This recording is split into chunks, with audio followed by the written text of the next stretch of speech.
Amélie Oudéa-Castéra, bonjour. Vous êtes la ministre démissionnaire des Sports. Vous avez tweeté d'ailleurs vous-même sur cette victoire. On va voir ce petit message que vous avez adressé. La délivrance, l'or olympique, haut la main pour Pauline Ferrand-Prévot. Enfin, un titre à la hauteur de son immense palmarès avec une pensée émue. Vous le dites également pour sa coéquipière, Loana Lecomte, qui a fait une terrible chute. En tout cas, on voit que vous aussi, ça vous fait évidemment très plaisir, cette deuxième médaille d'or pour la France. Absolument, et puis la première en individuel, et on est forcément très très content pour Pauline parce que c'est une championne exceptionnelle. Elle avait gagné de nombreux titres mondiaux, mais il lui manquait ça, il lui manquait une immense réussite comme ça aux Jeux Olympiques. Elle le fait à la maison, elle s'était préparée d'une manière absolument exemplaire, à tel point qu'elle disait tout à l'heure en sortant de sa course, j'étais un robot, j'étais tellement préparée, j'étais tellement engagée, tellement concentrée que voilà, ça pouvait pas lui échapper. Elle a vraiment gagné cette course haut la main, c'est extraordinaire, on est très très heureux pour elle.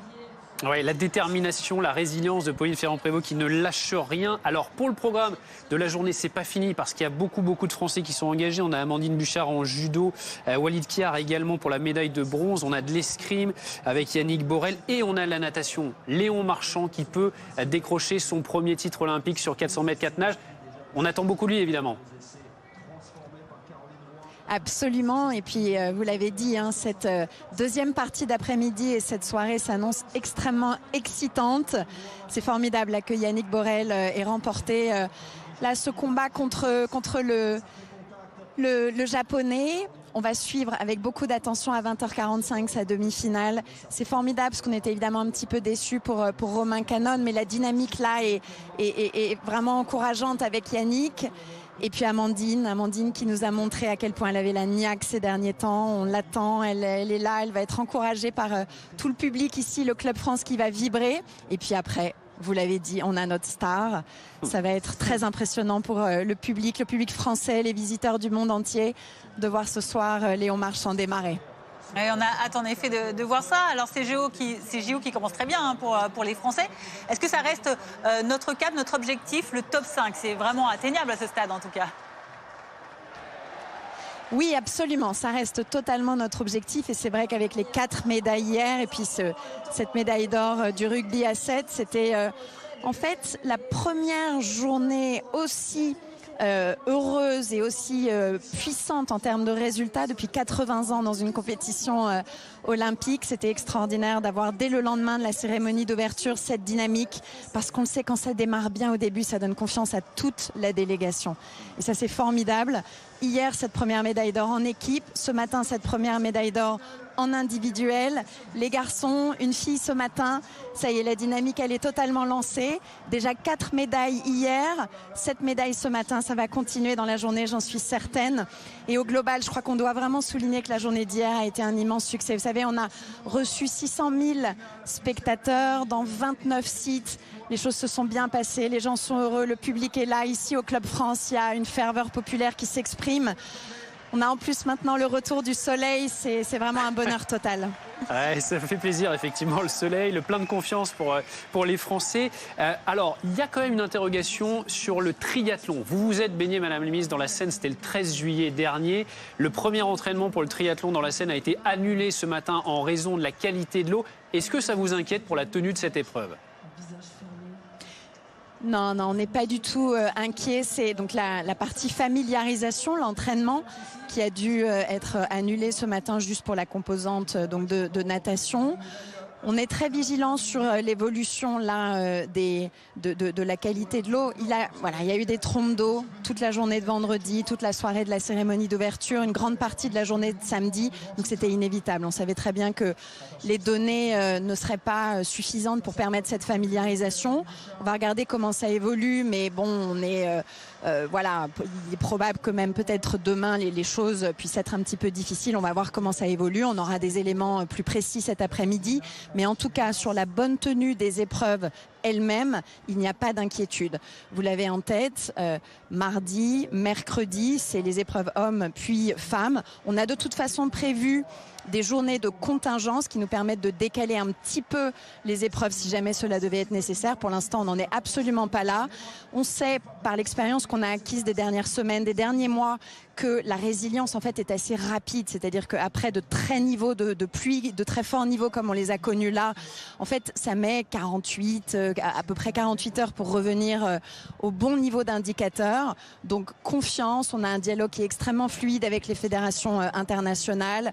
Le comité d'organisation de Paris 2024, Météo France, on est tous très alignés, très coordonnés et vraiment pas d'inquiétude pour la suite. La confiance donc pour le triathlon. On voudrait aussi revenir avec vous, Madame la Ministre, sur cette cérémonie d'ouverture qui a été très commentée dans tous les termes, dans la majorité avec des superlatifs. Il y a aussi eu évidemment des critiques. Qu'est-ce que vous pensez, vous, de certains commentaires ? Écoutez, c'est inévitable. Il y a forcément des gens qui expriment un petit peu leur ressenti sur tel ou tel aspect. Moi, je trouve ça plutôt tout à fait normal.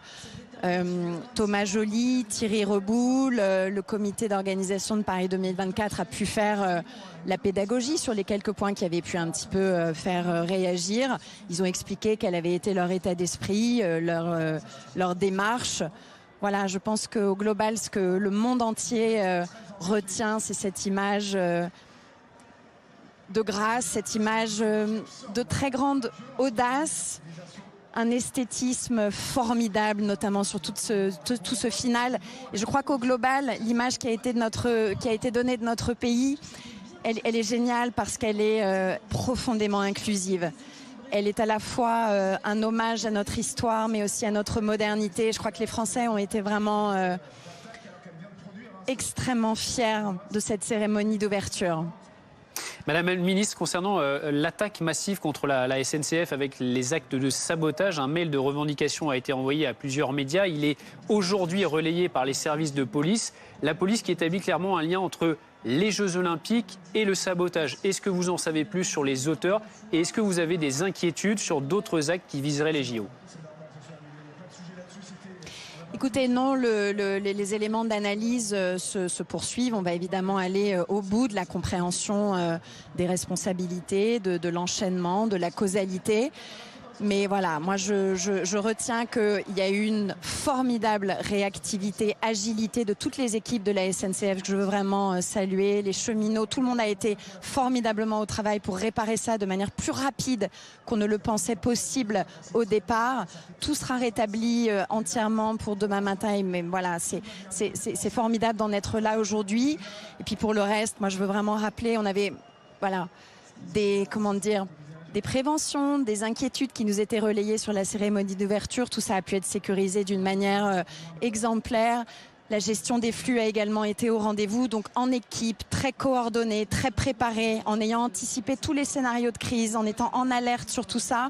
On est en train de faire la preuve de notre professionnalisme, de la qualité de notre préparation, et c'est ça qu'il faut retenir, aller de l'avant et continuer. On va être prêt à toutes les éventualités. Il y aura peut-être d'autres difficultés chemin faisant, mais on les a toujours surmontées. On continuera à le faire. Et encore une fois, là, ce qu'on sent, c'est une ferveur populaire. C'est vraiment ces spectateurs qui sont là, qui sont profondément heureux, des audiences records sur les télévisions, un spectacle de toute beauté, des sites qui sont iconiques, et encore une fois, cette cérémonie d'ouverture qui a projeté une image absolument exceptionnelle de notre pays dans le monde entier. On a vu toutes les unes de presse internationale, les superlatifs qui ont été utilisés, c'est extraordinairement valorisant. Merci. Pour notre pays et va continuer d'améliorer son attractivité pour l'avenir. Donc tout ça est pour l'instant une formidable réussite. Il faut continuer en restant extrêmement concentrés tous. Merci. Mais on est en train de tenir toutes nos promesses. Merci en tout cas, Amélie Oudéa-Castéra, ministre démissionnaire des Sports et des Jeux Olympiques et Paralympiques, pour le temps que vous nous avez accordé.